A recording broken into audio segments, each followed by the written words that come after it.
kökü budur. O gözəl dostu tapar.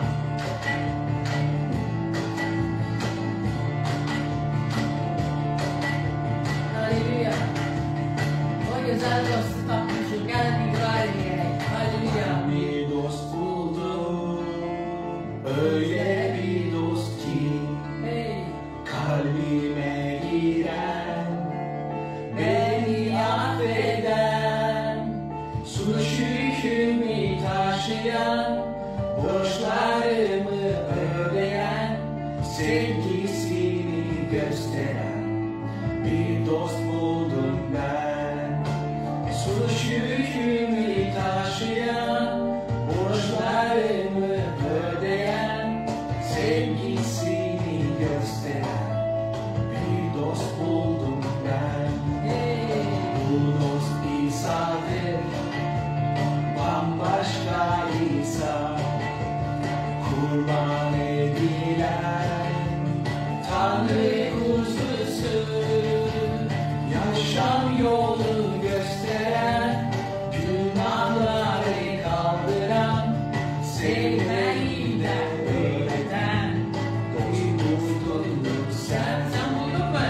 Yaşam yolu gösteren, günahları kaldıran, sevmeyinden öğreten, bir dostuydun sen. Halleluya. O güzel dostu, etibarlı dostu. Onu çağırın gelecek, size bütün olmayanları gösterecek. Bu hazırdır sizin hayatınıza gelecek. İnsanlar değil bu dostlar, onu çağıran, sevinçle coşur, hastalıktan kaldıran, ölüm bağını çözen, karanlığı affeden, dostu çağırır, hastalıktan kaldıran, ölüm bağını çözen, karanlığı affeden, dostu çağırır, hastalıktan kaldıran, ölüm bağını çözen, karanlığı affeden, dostu çağırır. Halleluya. Rabbim sana şükürler olsun. Neler neler neler burada söylenir, neler bizim için ettin. Bizi karanlıktan çıkarttın, bizi ışığına, nuruna getirdin. Bizi kim xəstədirsə sənin önünə gəlirik, kim yoxsuldur sənin önünə gəlirik və kimin sıxıntısı var sənin önünə gəlirik. Sülh verən sənsən, sevgi göstərən sənsən, əfv edən sənsən, lütf göstərən sənsən, qoruyan sənsən. Tanrım sən həyatımızın bütün anlarında, ən gözəl şeylərdə sən o qədər gözəlsən ki, sənə şükürlər və izzətlər olsun. Sənə şükürlər və izzətlər olsun.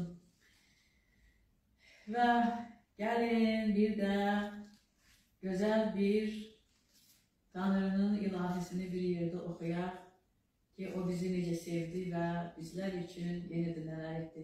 Yəni, bir məzmura, yenə də bu məzmuru hər dəfə deyirəm, hər dəfə oxuyuram. Çünki o məzmur hər dəfə nə qədər desək də, hər dəfə təkrar edəsək də eyni, yenə də ürəyimiz çünki bunu demək istəyir.